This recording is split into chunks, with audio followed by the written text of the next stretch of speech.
ABC, how's it going? Hey guys, doing good. Thanks for having me on. Excited for this one. Yeah, great to have you here. No, absolutely. Uh, I've been watching a few of the previous episodes. Absolutely loved it. Well, thank you, sir. Appreciate that. Let's get right into it. So, you recently had a big announcement end of last week about this new stablecoin abstraction engine. Can you explain to us, like, first, like, what is the stablecoins? Seem great. Like everyone's excited about stablecoins. So, what is the problem with stablecoins today? And then let's get into a little bit about what the abstraction engine is and how it addresses those. No, absolutely. I think we sort of started from a similar place that, hey, uh, just for context, right? Bungee Exchange is sort of like a protocol that allows you to perform cross-chain swaps, transfer the same asset, or basically do swaps no matter where they are, same chain or cross-chain. So as stablecoins started booming, we were like, hey, this should not be a problem for us, right? Because we support like almost 20,000 assets. Any asset that has DEX liquidity, we support already. So we should be good, right? We have support for USDC, we have support for USDT and stuff like that. But we started talking to more and more people who are building on top of Bungee and asking them, hey, you are primarily using Bungee to do stablecoin stuff on chain. What are the bottlenecks that you face? And honestly, the response that we had was quite pretty much like a wake up call for us, especially coming from a crypto native background, to sort of understand what problems these guys faced and how real they are, right? Just for some context on like why this problem needs solving today. More and more stable coins are coming on chain. I don't think we need to like really talk about it. It's very, very clear that acceleration is happening. But what's happening with it is that there is a geographical fragmentation that's coming alongside it, where where we are seeing like a lot of people in the Asia region prefer payments in USDT. A lot of people in the West and LATAM prefer USDC. So if you want to like do a swap from or a payment from Asia to the States, there is often a USDT to USDC swap involved. Then there are other like non-USD denominated stable coins coming to market as well, like Eurocoin and whatnot. What happens is Eurocoin and USDC might have a great liquidity pool on Ethereum L1, but users are using these things on Base, on Polygon, or some like cheaper networks for payments. Their liquidity is like really thin. So what's really happening is more stable coins, markets really fragmented. And then you add all of these chain nuances on top. So we talked to like almost like 50 to 60 teams, and we sort of understood what their pain points were. They were asking us like really easy questions that we really had no answer to, right? They were asking us, hey, I'm trying to swap USDC to USDT. Why do I need this other asset called ETH? Right? Which is a very, very valid question. And for them, it's not just ETH, right? They are operating on BNB, AVAX. So it's ETH, it's Matic, it's BNB, it's AVAX, all of these gas tokens that they need to hold on their inventory and tell their bosses on what the PNL is on a weekly basis.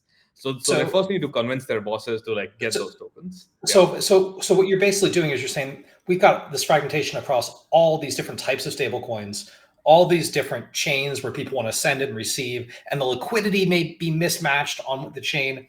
And so what you've done is you've provided, I guess, a protocol, a set of APIs that make it so that you don't need to worry about any of that. You just need to specify what you want to send and what you want received, and it takes care of everything else. Exactly. Yeah. So that's part one. One is stablecoin abstraction. You give us a stablecoin, you get the stablecoin you want. But the real important thing that we've like solved with this one is remove all the sort of uncertainty that exists when you try to do these operations on chain. Have I set the right slippage? Do I have enough gas tokens? Will my transaction land or not? Right. So we've sort of eliminated all of this and sort of give you a fixed experience. So all of these uncertainties are taken care of. Can you help me understand USDC, how go you're for it. doing that? I mean, I'm curious what the mechanism here is. Like it seems like we just try to solve that with deeper liquidity pools, but it sounds like you have something novel that you've built here. I think how Bungee operates behind the scenes is, say, Jess, you want to swap 100 USDC to USDT, right? But you have 100 USDC on base, and you want to pay someone USDT on Tron, right? How it works on our end is you send us sort of like a limit order where you don't exactly send a transaction on chain. You tell us exactly what you want, and we sort of broadcast it on our end to a set of market makers, stablecoin issuers, and whatnot, and they fulfill this request on chain for you. So they perform alongside relayers on chain transactions that actually take funds from your wallet and give you funds on the other network on some other wallet. So you don't touch the chain at all. So this whole abstraction, I think abstraction's been such a topic of interest for so long, and it always seemed like this thing that was kind of just out of reach. And yet I think over the last few months, we've made leaps and bounds on it. I'm very curious, like what has actually changed that allows a builder like you to actually really efficiently abstract away some of this complexity? I think to be really candid, the tech somewhat existed, but all of us, like crypto natives, were just not the right audience, and all of us were like so locked into the tools we use on a daily basis that it was really hard to like sort of provide these experiences direct to consumers. But as these fintechs and as these guys sort of roll with their own wallet infrastructure, it sort of becomes much easier to plug our systems into their wallet infrastructure directly. So I think that's primarily been the motivation. Like if I go and talk to someone who is using on-chain directly, they understand the concept of slippage, but these guys don't. So the value of these services has increased quite a bit as well. Yeah, it's really it's a question of market maturity, right? Like those of us who've been around in the ecosystem for a while, we're used to it being incredibly painful to do the things that we want to do, and we're willing to put up with that. New users who are coming in, or maybe just kind of using stable coin kind of savings accounts or debit cards, they don't think about this stuff. They want access to dollars, and they want it to be easy, and they don't want to pay crazy fees. And so now they feel the pain point, and so that's why we need solutions like this to address it. Absolutely, Dan. We sort of realized that us as crypto natives, we actually want pain because that makes us feel that we are early to something. Man, right? we are actually not like trying to use the thing for the action. We are trying to be early to things. That's the sort of muscle we've generated. Versus these guys, you go and tell them that, hey, you want to do this like USDC to USDT swap, and you might get $99 or $97, and they're like, hey, first of all, I'm paying to convert USD to USD for like maybe $3, maybe $1. That makes no sense, right? Yeah. So it's that sort of thing. Yeah. So I'm really curious who the target customer of this is. Is it my wife eventually who's looking for that retail experience, or is she going to use this through her favorite sort of DeFi enabled consumer app that abstracts all the way? That's a great question. We sort of like talk a lot about positioning on our blog post as well, because I think this sort of stack is just forming. We are sort of the on-chain engine that wallets, neobanks, and all of these guys will plug into.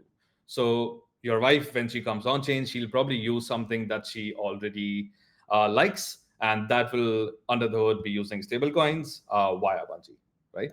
So it's that sort of audience for us. Yeah. So it sounds like, ideally you'd love to integrate with like folks like Bridge and Rain and some other folks like that. This makes it easy. Okay. Exactly. So Zach, Farouk, give this guy a call. So I guess obviously the stablecoins have been the just taking over the timeline, especially over the last week.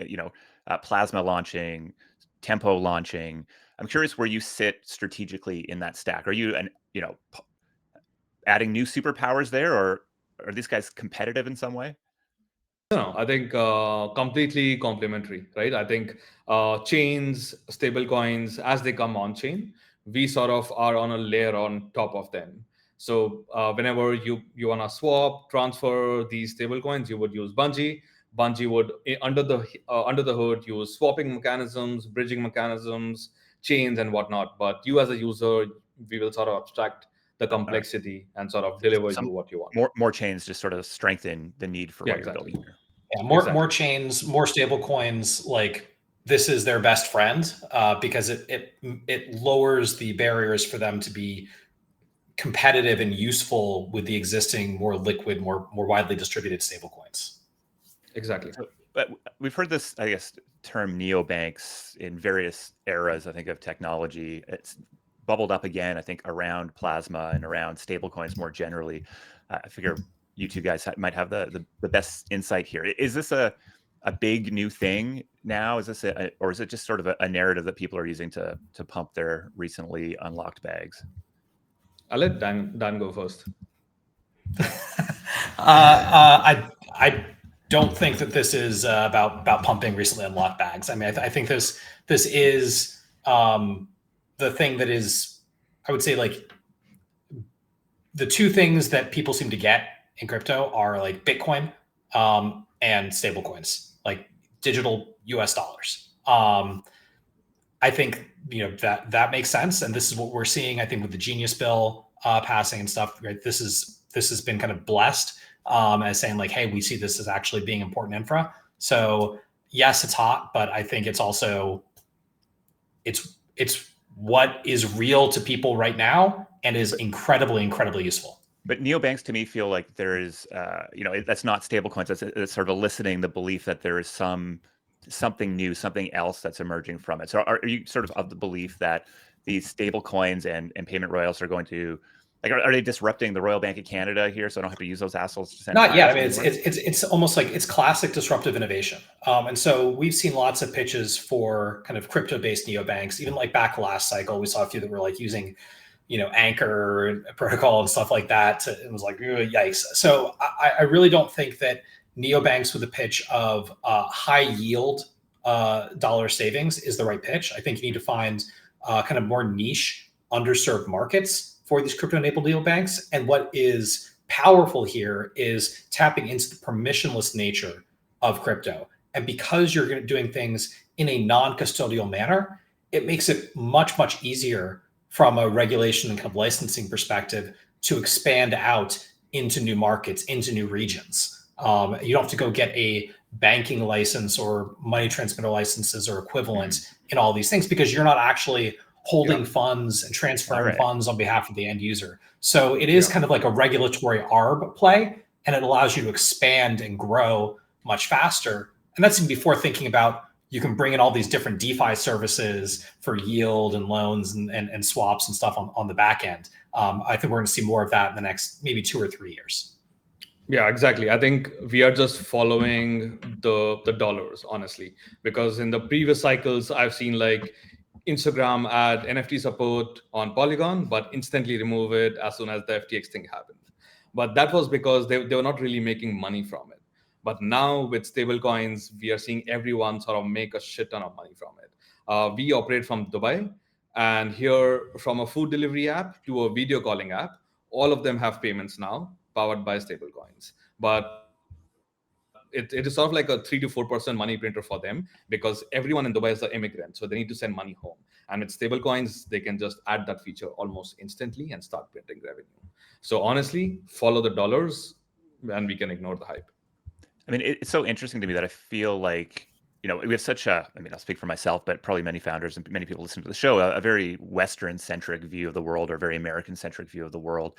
And it seems like, if we really want to see what the future of stablecoins looks like, despite all the regulatory improvements, despite the Genius Act, that we really need to be looking at markets that are outside of the US banking system to see how that's going to emerge. Do you guys agree with that? I absolutely agree with that. And I think our next guest is going to be fantastic to address it. Amazing. All right. I think we're still waiting for him to come up. So, okay. Yeah. I appreciate the handoff. I thought you were trying to do the handoff there, but okay. No, I'm watching here. We're going to get him come up here. I mean, okay. So like, I guess this sort of idea of talking to your customers and using that to lead the development of a protocol or product, obviously the norm in most of tech, but I'm not sure that has been the norm in most of crypto for at least, the first few eras here. So I'm curious if you can sort of talk about that if you see that as true, that shift. Like, what sort of unlocks are you actually getting now from being able to go really deep with people who actually have business cases for these types of products? I think I can quickly touch upon why it doesn't happen that much in crypto. I think from my understanding, it's because the development cycle is too long. So if you you talk to people, you go and build.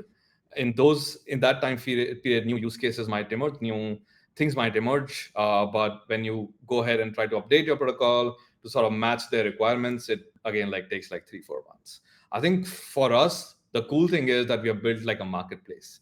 We aren't really building the underlying rails; we are leveraging them.